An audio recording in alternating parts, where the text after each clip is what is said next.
Un garçon aux cheveux noirs est assis dans sa voiture, les yeux rivés sur son téléphone. Et si, par hasard, quelqu'un s'adressait à lui en l'appelant « directeur », puis lui indiquait que Myung-sok habite là-bas, on l'a retrouvé. Le directeur, quant à lui, cache son téléphone dans sa poche et affirme qu'il faut réussir à l'attraper avant qu'il ne s'enfuit à nouveau comme un rat. Alors qu'il s'approche déjà de la porte du garçon, il frappe et s'écrie qu'ils savent que le jeune homme est chez lui et qu'il doit donc sortir rapidement. Le directeur se contente de leur demander pourquoi il frappe si doucement et leur dit de simplement enfoncer la porte. Ils s'exécutent alors et entrent dans la pièce. Mais ils y découvrent un jeune homme allongé par terre. Quelques instants plus tard, le jeune homme se retrouve menotté. Il demande de quoi il s'agit. Cette blague qui consiste à emmener ainsi, sans crier gare, une personne endormie. Il s'adresse aux honorables membres de l'Assemblée et leur demande s'ils ne voudraient pas lui expliquer ce qui se passe. Le directeur, avec un sourire assuré, affirme qu'il n'en sait rien et pense que c'est au jeune homme de tout leur expliquer, car le bâtiment où il a dormi était la maison de son subordonné.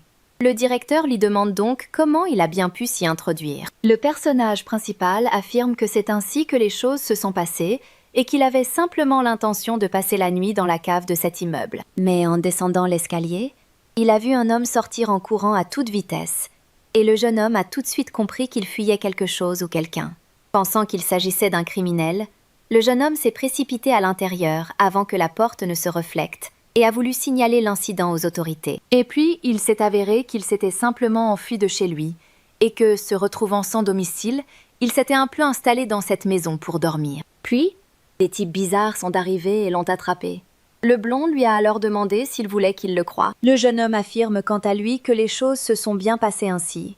Il est vrai qu'il s'est introduit sans autorisation dans cette maison, mais il demande si l'on a le droit pour autant d'attraper les gens et de les ligoter. Le directeur demande alors à son collègue s'il dispose d'informations sur ce jeune homme, mais le blond affirme qu'il n'y a pas de carte d'identité parmi ses effets personnels et qu'il faudra donc un peu de temps. Il ajoute également que, même si toutes ces sornettes s'avéraient vraies, tout cela reste extrêmement suspect. C'est pourquoi il demande si, en réalité, le jeune homme ne connaît pas Myung-sok. Le personnage principal se contente de demander de quel jus il s'agit et s'il est censé le connaître. Le directeur répond alors qu'il ne faut pas donner de détails au jeune homme, mais qu'il s'agit d'un traître qui s'est enfui avec des informations confidentielles de l'entreprise. Le personnage principal répond quant à lui que si cela ne vaut pas la peine d'en parler, le directeur n'a qu'à s'abstenir de le faire. Mais le directeur se contente de demander si le jeune homme ne se demande pas pourquoi on l'a arrêté. Le garçon affirme quant à lui qu'il en a assez d'écouter, tandis que le directeur soutient que le fait qu'il ne veuille pas écouter est au contraire encore plus étrange. En effet, même ligoté, il refuse de coopérer. Le directeur tend la main vers le jeune homme, et le personnage principal affirme qu'il ne ment pas et demande s'il ne le croit pas quand même, et s'ils vont le tabasser maintenant. Mais il ajoute également qu'il n'a en réalité rien à raconter. Le directeur affirme que le jeune homme a tout mal compris, car il déteste la violence. Le brun tend alors la main vers le personnage principal et ordonne à la secrétaire So d'ouvrir la fenêtre. Le directeur attrape le héros par ses vêtements et le tire vers la fenêtre. Le jeune homme se retrouve alors à contempler la ville depuis cette hauteur. En sursaute, mais le directeur, le sourire aux lèvres, dit que même s'il ne recourt pas à la violence, mais il sait parfaitement comment faire parler quelqu'un. Le personnage principal se rend compte que le brun est complètement fou. Il demande si une telle menace ne constitue pas une forme de violence psychologique, puisque le directeur est pourtant opposé à la violence. Le brun dit qu'ils peuvent alors apporter un amendement, car il est contre la violence physique, et que si le jeune homme ne veut pas se retrouver dehors, il n'a qu'à tout raconter docilement. Mais le personnage principal se contente de lui dire de le laisser partir, ce qui surprend un peu le directeur. Et le gars se contente de demander au brun s'il n'a pas entendu, puis lui répète de le laisser partir. La secrétaire s'adresse alors au directeur, et le brun répond qu'il a compris et qu'il va le laisser partir. Il lâche alors les vêtements du personnage principal, mais le jeune homme tombe déjà sur le sol du bureau. Le jeune homme s'écrie avec agacement qu'il a mal et que, si le directeur a l'intention de le lâcher, qu'il le fasse en douceur. Car après tout, pourquoi malmener les gens ainsi? Le brun s'excuse et explique qu'il a simplement eu envie de le faire par dépit. Le héros demande alors si le directeur a essayé de le jeter par la fenêtre, lui aussi par dépit. Le blond s'adresse alors au directeur et lui demande s'il ne vaudrait pas mieux simplement remettre cet homme au commissariat. Mais le brun refuse même de dire s'il y a un endroit où il aimerait emmener ce garçon. Alors que le jeune homme efface les traces laissées par ses menottes, le directeur fait remarquer qu'ils ne se sont pas encore présentés, lui demande quel est le nom du garçon. Le personnage principal affirme qu'il s'appelle Kanjin, puis il regarde son t-shirt et dit qu'il s'est distendu. Le directeur répète ce prénom et précise qu'il ne comporte qu'une seule syllabe, tandis que le personnage principal demande comment s'appelle la brune. Le garçon affirme qu'il s'appelle Yonwal et que Jin peut l'appeler comme bon lui semble. Le personnage principal demande alors à l'honorable Yonoil de l'écouter, puis affirme qu'il se demande soudain si c'est bien chez lui. Le brun affirme que oui, et qu'il s'agit de l'Office-Tel dont il est propriétaire. Un Office-Tel est un appartement qui dispose de tout le nécessaire pour mener une vie confortable, tout en permettant d'exercer une activité professionnelle directement chez soi. Le personnage principal dit qu'il comprend, mais se demande ensuite pourquoi diable il se retrouve chez un homme qu'il vient de rencontrer aujourd'hui pour la première fois, dans une telle situation. Le jeune homme montre sa jambe, qui est enchaînée, tandis que le directeur se contente de sourire et dit à Jin que le café va refroidir. Le lendemain, Noël se rend sur son lieu de travail. Là, la secrétaire l'accueille et lui dit bonjour. Le brun souhaite également une bonne matinée à son secrétaire, mais le blond lui demande ce que fait donc le directeur. Après tout, s'il est venu travailler, il devrait s'asseoir à son bureau et se mettre au travail. Le directeur, quant à lui, affirme qu'il est très fatigué et qu'il aimerait faire une petite sieste. Il demande si la secrétaire pourrait se montrer indulgente. C'est juste aujourd'hui, parce que le chat qu'il a ramené à la maison s'est avéré très turbulent et qu'il n'a pas pu fermer l'œil. Bon. Le blondin affirme que, puisque c'est le directeur lui-même qui a mis le bazar, il ne restera pas. Il demande ensuite s'ils vont le remettre dès maintenant aux autorités judiciaires ou à la police. Mais le brun affirme que non et que tout va bien, car, pour être honnête, la situation est même assez drôle. Tout en soulevant la chaîne, le héros se demande si Noël a perdu la tête. Car après tout, pourquoi diable se retrouverait-il soudainement attaché chez lui? Le jeune homme demande également si le directeur est conscient qu'il s'agit d'une prise d'otage commise de sang-froid, ce qui constitue un délit. Mais le brun se tourne une nouvelle fois vers Ginny et lui dit que le café refroidit. Le héros demande à ce fou de répondre à ses questions et précise qu'il a déjà dit qu'il ne boirait pas ce café. Le jeune homme s'écrie qu'il vaudrait mieux l'emmener au commissariat et demande pourquoi le directeur l'a traîné là-bas. Et le brun affirme que tout cela est dû au fait qu'il a remarqué que le type insistait pour qu'on le livre à la police. Le personnage principal se contente de demander de quoi il s'agit, puis ne peut s'empêcher d'éclater de rire. Après quoi, le jeune homme s'affale sur le lit et affirme que Noël est un type marrant. Il demande également comment le directeur l'a appris. En effet, le garçon pensait que son jeu était crédible. Il demande également s'il a réussi à tromper uniquement la secrétaire. Le directeur dit que le secrétaire So est quelqu'un de plutôt compétent.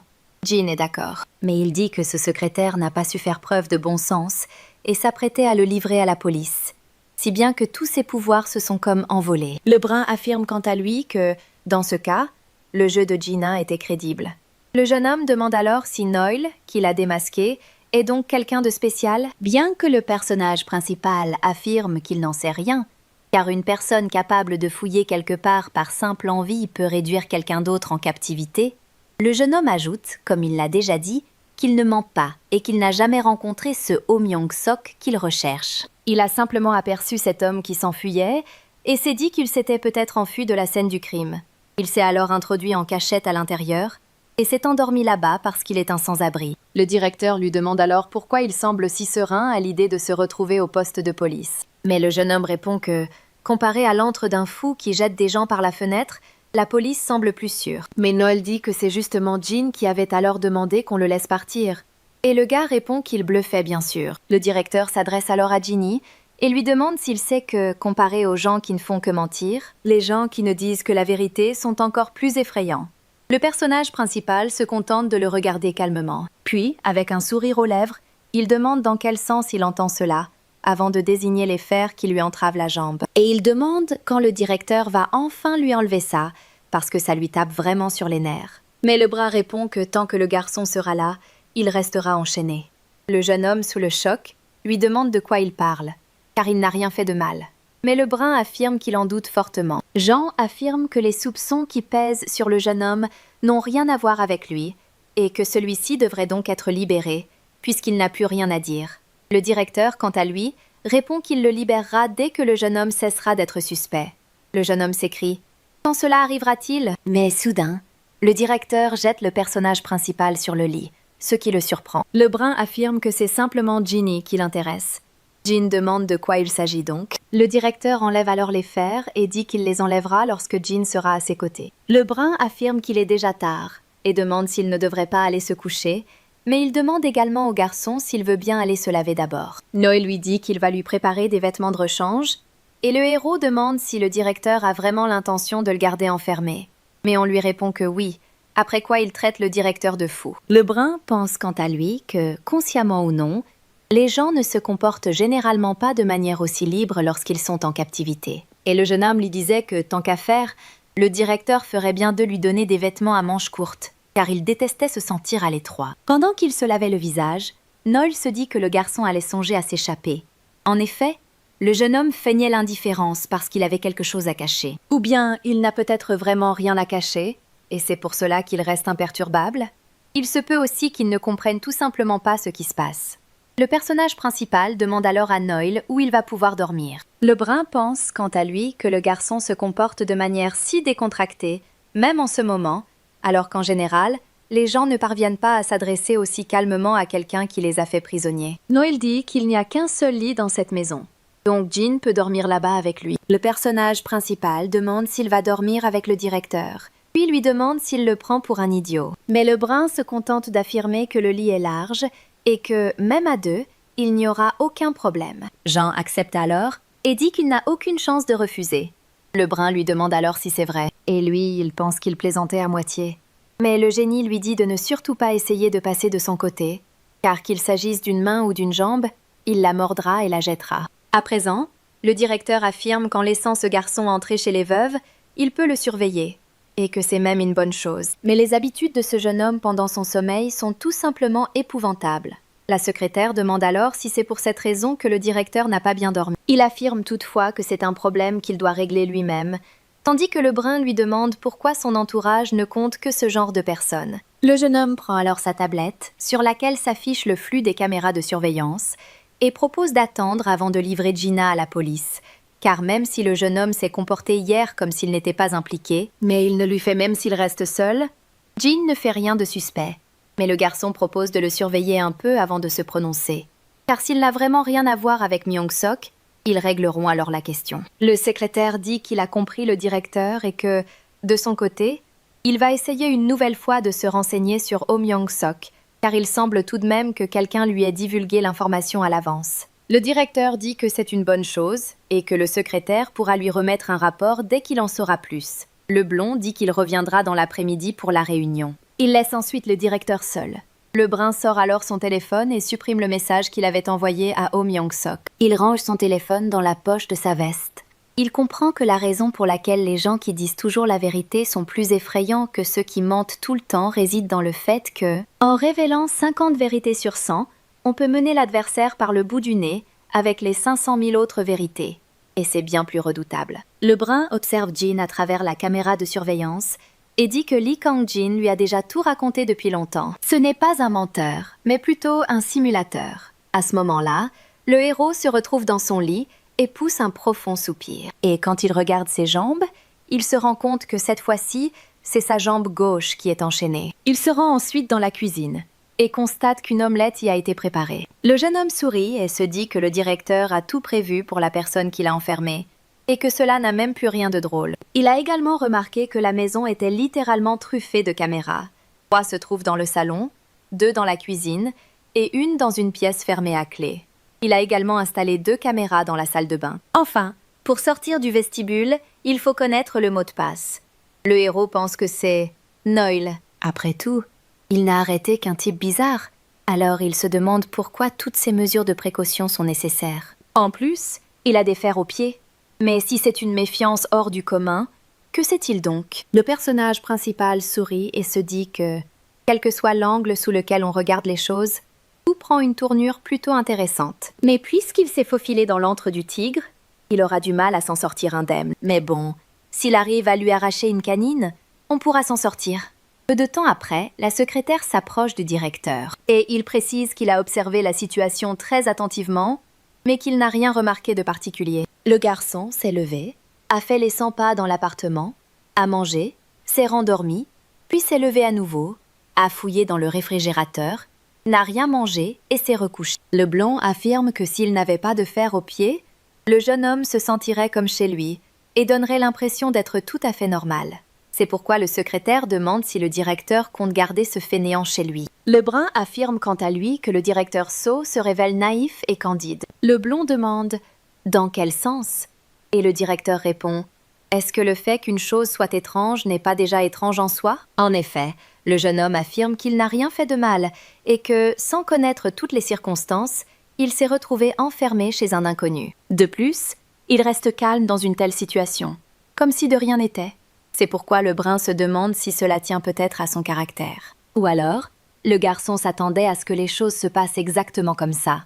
Mais ensuite, le directeur se lève de son siège et dit que la raison n'a pas d'importance. Mais il est temps de rentrer à la maison et, alors qu'il s'apprête à partir tout seul aujourd'hui, quelqu'un sonne à la porte et le héros se lève aussitôt de son lit. Il fait un signe de la main affectueux et demande si Yo est de retour, puis invite Monsieur Yo Noil à entrer. Le directeur, un sourire aux lèvres, annonce son retour et demande si Lee Kang-jin a bien surveillé la maison. Le personnage principal sourit d'un air narquois et dit que le directeur a même découvert son nom. Il lui demande également s'il a mené une enquête secrète. Le brun, en retirant sa veste, dit « Qui sait ?» tandis que Jean demande « Que s'est-il passé ?» C'était quand même marrant quand on l'appelait Ginny. Le directeur répond qu'il l'avait remarqué et que cela avait fait plaisir au jeune homme. C'est pourquoi il est content d'avoir pu lui faire plaisir. Le personnage principal affirme quant à lui que, depuis hier, le directeur lui porte un intérêt un peu trop marqué. Il s'adresse ensuite à l'honorable Yeon-wil et lui demande à qui d'autre il s'adresse habituellement de cette manière. Il pose ensuite une question assez directe. Est-ce qu'il est gay ? Le brun se contente de garder le silence. Puis il lui demande d'où lui viennent soudain ses pensées. Mais Jin répond que ce n'est pas vraiment comme si ça lui était venu d'un coup. En effet, on dirait que le directeur lui fait des avances. Mais Noil ne peut s'empêcher d'éclater de rire en entendant ces mots. Puis, avec un sourire, il ajoute qu'il ne nie pas s'y intéresser. Après quoi, il s'approche du personnage principal et lui pose la main sur l'épaule. Puis, en s'approchant encore un peu, il demande ce qui se passerait s'il se lançait vraiment à ses côtés. Et puis, y a-t-il une envie de céder ? Jean se contente de jeter un coup d'œil à sa main, puis affirme le sourire aux lèvres que c'est amusant. Puis il attrape le directeur et le jette sur le lit. Le garçon demande à Noil s'il est surpris, alors que lui aussi a été un peu surpris hier. Mais cette fois, les rôles sont inversés. Le jeune homme demande au directeur s'il est surpris ou plutôt enthousiaste. Et en regardant son visage, elle lui demande si le brun est vraiment ému. Puis elle affirme qu'il est vraiment mignon. Mais ensuite, il se lève et va s'asseoir à côté. Le jeune homme affirme que le directeur lui avait demandé s'il avait envie de céder, mais c'est lui qui reste bouche bée. C'est pourquoi le personnage principal sourit et demande ce qu'ils doivent faire dans ce cas-là. Le directeur lui demande alors si le jeune homme s'est déjà posé la question de savoir s'il était gay, car même s'il n'avait jusqu'à présent jamais douté de ses préférences sexuelles, il semble ressentir quelque chose de réel pour Jin. Le personnage principal se contente de demander de quoi il s'agit, car cela ne fait même pas encore 36 depuis qu'ils se sont vus pour la première fois. Il demande ensuite à Yeon-wal s'il connaît par hasard le mot « kimsapa ». Ce mot d'argot désigne une personne qui tombe rapidement amoureuse. Mais le garçon se dirige vers la cuisine et se sert un verre d'eau en disant au directeur de laisser tomber. Le brun regarde sa chemise et remarque qu'un bouton s'est détaché, tandis que Jean, tout en buvant de l'eau, se demande si, par sentiment sincère, le directeur ne faisait pas allusion à l'amour. Et le héros se dit « C'est sans doute pour ça que le directeur m'embête autant. » Puis le jeune homme pose sa chope sur la table. Puis il lance quelque chose à Yeon-wal. Le directeur s'empare aussitôt de cet objet et en le regardant, se rend compte qu'il s'agit d'une petite clé. Le brun ne comprend pas comment le gars a bien pu trouver le temps de le faire, puisque la clé était dans sa poche, et le héros se contente de prendre la chaîne dans ses mains et de parler. À cause d'elle, il n'a même pas pu se laver correctement. Et pourtant, il affirme qu'il ira prendre sa douche en premier. Quant au directeur, qui lui prépare son pyjama aujourd'hui aussi. Resté seul dans la pièce, le brun regarde les menottes ouvertes et reste un moment silencieux. À ce moment-là, Jean se lave dans la salle de bain et, en se regardant dans le miroir, il se dit que les femmes ne peuvent bien sûr pas résister à ce visage, mais qu'il en va de même pour la nourriture et les hommes. Le jeune homme se dit que tout s'est vraiment bien passé. Après tout, il avait besoin d'un ordinateur ou d'un téléphone, mais voilà qu'il enlève son t-shirt et réfléchit. Il vaut la peine d'essayer de séduire le directeur. Le jeune homme se rend compte qu'il manque un peu d'assurance, car c'est la première fois qu'il s'essaie à cela avec un homme. Bon, puisqu'il lui plaît déjà, ça devrait marcher. Brené, quant à lui, est dans la cuisine en train de réfléchir. Est-ce que Jean est toujours aussi habile de ses mains qu'avant? Ou peut-on dire que ses compétences se sont améliorées par rapport à autrefois? Le brun se demande comment il est possible de ne pas se méfier du jeune homme. Il ne comprend pas quel est le but de Gina, mais il se rend compte que même s'il lui reposait la question, le garçon ne lui répondrait quand même pas correctement. Le directeur attire ensuite l'attention sur le téléphone qui se trouve dans sa veste et se tourne vers les caméras. Puis il pose son téléphone sur la table de chevet près du lit et, avec un petit sourire, part chercher un pyjama à manches courtes. Lorsque le personnage principal sort de la douche et essaie d'enfiler ce pyjama, il se demande quelle couleur il a. Le jeune homme se rend compte que Yonwal dormait lui aussi en pyjama. D'ailleurs, on voit tout de suite qu'il n'est pas un jeté. Le design de ces pyjamas est pratiquement identique. Seule la couleur et la longueur des manches diffèrent. C'est pourquoi le jeune homme se demande s'il s'agit d'un vêtement destiné au couple. Rien que d'y penser, cela le fait rire. Mais le garçon se demande si le directeur n'a pas acheté ces vêtements assortis exprès. Car si c'est le cas, il ne semble même pas nécessaire de le séduire. Et il n'y a pas besoin de réfléchir à la manière d'attirer la brune. Le jeune homme est ravi que tout se passe si facilement. Il jette les serviettes par terre et se rend compte qu'il doit trouver un moyen de fouiner un peu sans éveiller les soupçons. Séduire avec son corps n'est pas encore une priorité, et il n'est pas nécessaire d'aller aussi loin. Le garçon s'est dit que le brun était un idiot, puisqu'il est un jeune directeur. Mais plus il observe ce directeur, plus il se rend compte qu'il n'est pas si simple que ça. Mais soudain, le héros aperçoit un téléphone sur la table de chevet près du lit et s'en empare aussitôt. Mais cela ne fait que le faire rire au point d'en avoir mal au ventre. Le jeune homme se rend compte que cet imbécile a non seulement réussi en peu de temps à créer les conditions idéales pour enfermer quelqu'un, mais qu'il a également soigneusement équipé les lieux de caméra. Et voilà, laissé exprès le téléphone là, comme pour se précipiter vers lui en se demandant comment le jeune homme va bien pouvoir réagir maintenant. Le garçon se demande si le directeur a envie de jouer avec lui, mais il s'avère que le jeune héros est tombé sur un spécimen vraiment intéressant. Alors il se dit qu'il va quand même y jouer. Lorsque le brun sort de la douche, le jeune homme dit qu'il a vraiment envie de dormir. Il propose au directeur d'éteindre la lumière et d'aller se coucher sans tarder. Noël remarque alors que le téléphone est posé de l'autre côté, et Jean se tourne vers lui pour lui demander ce qui s'est passé. Et le directeur a-t-il remarqué quelque chose d'étrange? Noël, quant à lui, se remémore son passé. Alors qu'il était assis chez lui, il a entendu le bruit d'une sirène de police. Le jeune homme s'est dit « Quel vacarme dehors !» Le brun espérait qu'on l'arrêterait au plus vite. Mais quoi qu'il en soit, personne ne trouverait quelqu'un comme lui. Mais soudain, un jeune homme ouvre la porte de chez lui et demande si c'est bien ce garçon-là. Après quoi, Jean a dit qu'il était venu pour voir le visage du garçon, mais que celui-ci s'était caché sous sa capuche. Lorsque le héros a retiré la capuche de Noël, il a dit qu'il n'était qu'un tout petit bout de chou. Le garçon a demandé si le Bron était en terminale ou s'il était encore au collège. Puis il a demandé comment le jeune s'en était sorti avec son programme. Mais un policier s'est approché de lui par derrière et s'est écrié que Lee Kang-jin était un petit fou. Il n'avait pas le droit d'entrer là-bas. Et il a également demandé au garçon s'il ne voyait pas que l'accès était interdit aux personnes non autorisées. Le jeune homme demandait pourquoi il était soudain considéré comme un étranger, tandis que le policier affirmait que, même s'il aurait bien voulu l'aider, il était encore mineur et que son tuteur, Kang-jin, n'était pas présent. Le brun se demandait qui pouvait bien être ce type. Pendant ce temps, Kang-jin disait au policier que ce n'était même pas un lieu où un crime effroyable avait été commis. Et il lui demandait donc pourquoi cet homme était si pointilleux. Mais les policiers se sont contentés de demander au petit garçon comment il s'adressait à ses aînés. Noël s'est alors tourné vers l'un des enquêteurs et lui a demandé qui était ce type. Et l'homme a répondu qu'il s'appelait Lee Kang-jin et qu'il était celui qui avait trouvé la brune. Le directeur comprend que c'est bien Kang-jin qui l'a retrouvé. Le personnage principal demande alors au brun pourquoi il reste silencieux et lui demande à nouveau s'il a remarqué quelque chose d'étrange. Noël affirme que non, que tout va bien, puis propose d'aller se coucher. Après quoi, il se couche. Tandis que le personnage principal reste silencieux un moment, puis fait de même. Il souhaite ensuite une bonne nuit au brun. Il se tourne alors vers le héros et lui demande pourquoi, aujourd'hui, il ne lui demande pas de le libérer. Jean se tourne alors vers Noël et lui dit que, pour être honnête, si l'on fait abstraction du fait qu'il est soupçonné, le directeur ne lui a rien fait. En effet, il a recueilli un jeune délinquant sans domicile fixe, il le nourrit et le couche. Il lui a même fourni des vêtements, de sorte qu'il a l'impression non pas d'être prisonnier, mais d'être pris en charge.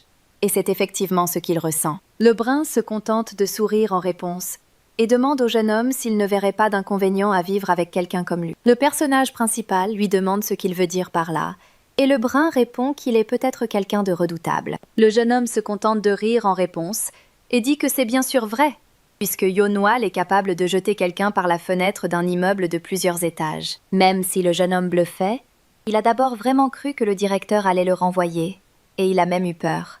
Mais voilà qu'il demande si le directeur sait qui est le très estimé Yonoil. Avec sa frange complètement rabattue, il a l'air plus jeune. Le brun lui demande de quoi il parle. Et le héros, un sourire aux lèvres, affirme que le directeur devient tout de suite tellement adorable. Le brun repousse simplement la main du garçon et, après un moment de silence, lui demande si cela l'excite. Le personnage principal rit à nouveau et lui demande s'il trouve cela séduisant. Le brun le regarde alors, se retourne, puis lui souhaite une bonne... Jean est un peu surpris par cela. Puis il se redresse légèrement dans son lit et demande une nouvelle fois ce que le jeune homme a bien pu dire à propos du présent. Et est-ce vrai? Le brun se retourne alors et tend la main vers le héros. Mais le garçon se recouche simplement, lui affirme qu'il n'est pas si facile à convaincre et qu'il faudra redoubler d'efforts. Le brun pousse alors un soupir, puis il enlace le garçon par derrière. Le héros principal lui attrape la main et lui fait remarquer qu'il lui a dit de faire plus d'efforts, pas de se jeter sur lui. Il demande également au directeur s'il compte retirer sa main. Quant au brun, il affirme qu'il va faire de son mieux. Le personnage principal lui demande ce qu'il raconte et lui dit de retirer sa main et d'aller se coucher. Le directeur, quant à lui, affirme qu'il chante comme les garçons. Il le nourrit, le couche et lui a même fourni des vêtements. C'est pourquoi il demande s'il peut les enlever. Le lendemain, le directeur est déjà assis dans son bureau, le sourire aux lèvres, et souhaite une bonne journée à sa secrétaire. Un blond demande si quelqu'un est de bonne humeur, et un brun répond que c'est juste que celui qui l'a ramené chez lui hier se comportait de manière très drôle. Le secrétaire répond qu'il comprend. Il s'excuse également d'interrompre le directeur alors qu'il est de bonne humeur, et lui demande de jeter un œil à certains documents. Ces documents contiennent de nouvelles informations concernant Myung-sok, suite à une nouvelle vérification. Le jeune homme se demande également comment cet homme, qui vient tout juste d'être promu, a pu se retrouver en possession de documents confidentiels concernant le fonds de l'entreprise. Et pourtant, une semaine avant la fuite, on avait découvert des traces de celui qui avait contourné le programme de sécurité de leur serveur. Le blond s'adresse donc à son directeur. Ce serait mieux s'il ne s'attachait pas à son chat. Noël demande de quoi il s'agit, et le secrétaire répond que cet individu se comporte normalement sur les images de vidéosurveillance, mais que le moment est vraiment mal choisi. Le blond demande alors au directeur s'il a entendu parler du Hacker Circle. À ce moment-là, le personnage principal se réveille et se détourne aussitôt de la fenêtre. Le jeune homme se demande bien pourquoi il y a un lit dans le salon de cette maison, puisqu'il commence chaque matin en profitant des rayons du soleil. Et quand le garçon regarde sa jambe, il s'aperçoit que cette fois-ci, la chaîne se trouve à sa jambe droite. Il pense que le directeur éprouve des sentiments à son égard, mais il ne comprend pas pourquoi on l'enferme de manière aussi cruelle. Ou bien n'est-ce qu'un prétexte, et en réalité, le jeune homme l'enchaîne par pure cupidité? Le garçon se demande si c'est vraiment pour cette raison que le directeur se montre si insistant. Le héros se remémore alors les événements de la nuit dernière, et, se couvrant le visage de la main, se demande à quoi il pense donc. Le jeune homme se rend compte qu'ils se sont rencontrés tout récemment, mais le brun affirme éprouver des sentiments sincères à son égard, et le directeur n'est pas du genre naïf. Mais le jeune homme décide de ne pas y prêter attention et se dit qu'il est temps de se mettre au travail. Seulement, avant cela, il se demande s'il ne vaudrait pas mieux commencer par faire un peu de ménage. De son côté, le blondin affirme qu'il ne sait pas grand-chose non plus sur ce hacker, mais qu'il a découvert que ce type était plutôt connu dans le monde entier. Et sans aucune régularité, il réapparaît soudainement tous les quelques années, puis disparaît à nouveau. Parmi ses exploits passés, il a piraté une fois le serveur de la police, et rien n'indique qu'il ait été arrêté ou qu'on lui ait infligé une quelconque sanction, car après cela, il a simplement poursuivi ses activités. Ce pirate informatique cible principalement des entreprises informatiques coréennes, et aucun lien entre eux n'a été mis en évidence à ce jour. Il est également arrivé que des informations compromettantes, volées à ces entreprises, soient transmises à la police par un informateur anonyme, ce qui a donné lieu à des rumeurs selon lesquelles cet informateur serait lui-même un policier. Ce pirate informatique faisait preuve d'une grande habileté, et ce n'est qu'après l'avoir affronté que le secrétaire a appris qu'il avait été repéré par une société de sécurité. Comme ce hacker ne s'était manifesté qu'une seule fois au cours des dernières années, on l'a surnommé le hacker mystérieux. Or, alors que le jeune homme se penchait sur la question, il a fait une découverte intéressante. puisqu'une information inattendue concernant Myung-sok a refait surface. Son ordinateur s'était allumé pour la dernière fois 10 minutes avant leur arrivée, et à part Oh Myung-sok qui s'était enfui, le seul à avoir touché à l'ordinateur était leur jeune garçon. C'est pourquoi le blond dit qu'il ne peut pas affirmer que ce jeune homme soit bien Circle, mais qu'il est soupçonné. Le brun se contente de taper du poing sur la table et affirme qu'il n'en sait rien, car rien de suspect n'a été remarqué pendant tout le temps qu'ils ont passé ensemble. Le secrétaire demande si le directeur parle sérieusement, puisqu'il a lui-même tendu un piège. Le brun demande de quoi il s'agit, et la secrétaire pose sur le bureau une tablette affichant les images des caméras de vidéosurveillance. Et il affirme que le directeur a délibérément laissé le téléphone bien en vue pour observer la réaction de Kang-jin. Et il s'est fait prendre en train de faire je ne sais quoi avec son téléphone sous la couette. Ce garçon a du mal à croire que le directeur n'était pas au courant. Le brun affirme que ce n'est qu'un simple téléphone et qu'il est impossible qu'il ait pu, alors qu'il était dans la salle de bain, tout mettre au point et même tendre un piège. Mais le secrétaire s'adresse au directeur et s'excuse de s'être immiscé dans sa vie privée sans autorisation. Mais cela pourrait tout de même ressortir au tribunal. Il affirme donc qu'il connaît Noel depuis près de 10 ans et que, d'après ce qu'il constate, le directeur s'intéresse à Lee Kang-jin.